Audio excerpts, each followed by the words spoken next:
Hello friend, आपड़ देखिपार्टी आपंकर प्रिय Odia channel only veterinary use. आज वेटनरी विषय में आपको किसी जानकारी देवी। जदि आप कुकुड़ांकर फाउल फॉक्स हो फॉक्स हो बसंत रोग होता ये मेडिसिन भितर जानी रखु। ये फॉक्स लिक्विड अच्छी। ये फॉक्स लिक्विड केमती आप व्यवहार करेंगे जिते बड़े आप बसंत आपण मैंने तैयार होती बेमार हेनी बोली बसंत बेमार हेनी बोली आप तैयार होती। तो ये लिक्विड को आपण मैंने केमती देवे। ऑल लिक्विडटी बसंत रोग पर उपयुक्त एंटीवायरस बसंत जो आमर कहुए फाउल फॉक्स कहुए। तो फाउल फॉक्स आप व्यवहार करेंगे। फाउल फॉक्स हेले व्यवहार करेंगे। फाउल फॉक्स पूर्वर आपने व्यवहार करेंगे। बसंत रोग आप जो थंतरे जो कुकुड़ा मानकर थंतरे जो घा जाए पाटी मुहरे घा जाए टुकुट टुकुड़ी घा हो तो से रोग में आप व्यवहार करेंगे। चलतु ये फॉक्स सिरप विषय आपको जानकारी देवी। तो वीडियोटी आप देखुंती जदि भल लगे निश्चय शेयर करदे और सब्सक्राइब करने को भूलें नुआ नुआ वीडियो देखापी ओनली वेटनरी यूज। सांग मैंने आप देखिपुं ये कुकुड़ा मुहरे जब घाई बसंत रोग। जदि यही बसंत रोगर जदि आप चिकित्सा करने चाहते ताले ये वीडियोटी निश्चय देखु। सांग मैंने आप देखिपुं fox the antiviral immunity booster. Flox the antiviral immunity booster antivirus प्रतिरोधक बूस्टर होची foul fox for foul fox continuous. सांग मैंने यार दाम अच्छी देखो फाउल फॉक्स दाम अच्छी 180 टंका। एक्सपायरी प्रथम देखीदे बेच नंबर देखो बेच नंबर लिखाई एमएफसी डेट हूँ मैन्युफैक्चरिंग डेट अच्छी 2025 जनवरी 25 तापर बेस्ट बिफोर 24 मत लिखाई ये तार 24 मास पर आम कम कर। कंपनी देखु खातिया कंपनी खातिया। फाउल फॉक्स को डोज केमती देवा देखो यूज विषय में 15 ରୁ 20 ml 100 कुकुड़ा को आपण दे पारे 3 दिन रु 5 दिन मध्य।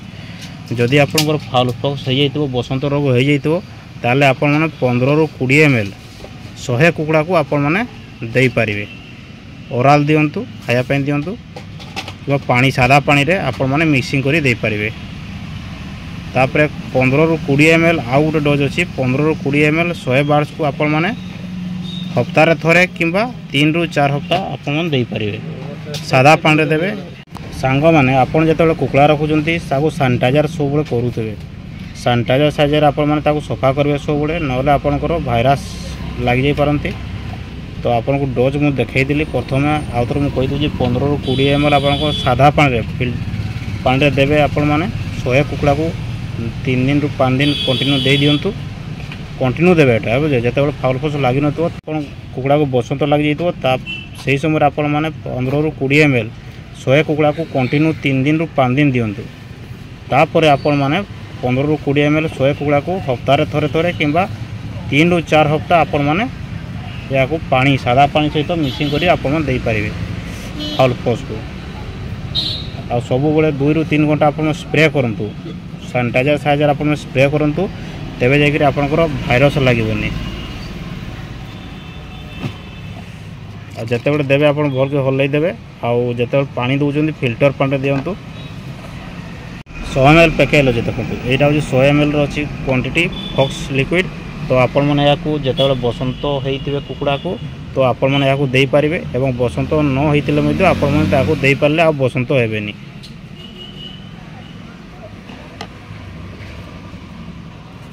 तो सांग मैंने फॉक्स लिक्विड विषय आपको निश्चय जानकारी हो जाइए। तो यहाँ को आप 15 ରୁ 20 ml 100 कुकुड़ा को आप 3 ରୁ 5 दिन कंटिन्यू देवे। तापर जो भल हो बसंत रोग भल हो तो आपण मैंने सब प्राय 15 ରୁ 20 ml आपण मैंने हफ्तार थरे दौथे एमती कर 3-4 हफ्ता आप दिंतु तेरे जाकर आपंकर कुकुड़ा बसंत लगनी। तो सतेज रहा कुकुड़ा खास बसंत आपको ये वीडियो बनी फॉक्स लिक्विड दी एंटीवायरस इम्यूनिटी बूस्टर। रोग प्रतिषेधक करने जदि आप चाहते ताले फॉक्स लिक्विड को आप इस्तेमाल करूँ निज कुकुड़ा। तो सांग मैंने वीडियो आपको केमती लगे निश्चय कमेंट कर बताइए। नुआ नुआ वीडियो देखापी आपको सब्सक्राइब निहाती करने को पड़ो और बेल आइकन को दबाई दिंतु और शेयर निश्चय करूँ नुआ नुआ वीडियो देखापी ओनली वेटनरी यूज आपको सब नुआ नुआ वीडियो पोस्ट कर। ସାଙ୍ଗମାନେ ମୁଁ ଆପଣଙ୍କୁ ଥିଓରି ହିସାବରେ ଜଣାଇଦେଲି ଫାଉଲ୍ ପକ୍ସର ବସନ୍ତ ରୋଗ କୁକୁଡ଼ାମାନଙ୍କୁ କେମିତି ଦେବେ, କେମିତି ୟୁଜ୍ କରିବେ, ବହୁତ ସୁନ୍ଦର ଭାଷାରେ ବୁଝାଇ ଦେଇଛି। ଆପଣ ନିଜେ ପ୍ରାକ୍ଟିକାଲ୍ କରିନେବେ। ମୁଁ ତ ଆପଣଙ୍କୁ ଥିଓରି କହିଦେଉଛି, ଆପଣ ନିଜେ ପ୍ରାକ୍ଟିକାଲ୍ କରିବେ ଆପଣ କୁକୁଡ଼ାମାନଙ୍କ ସହିତ। ଏହି ଭିଡ଼ିଓ ଆପଣମାନେ ୱାଚ୍ କରିଥିବାରୁ ଆପଣଙ୍କୁ ବହୁତ ବହୁତ ଧନ୍ୟବାଦ।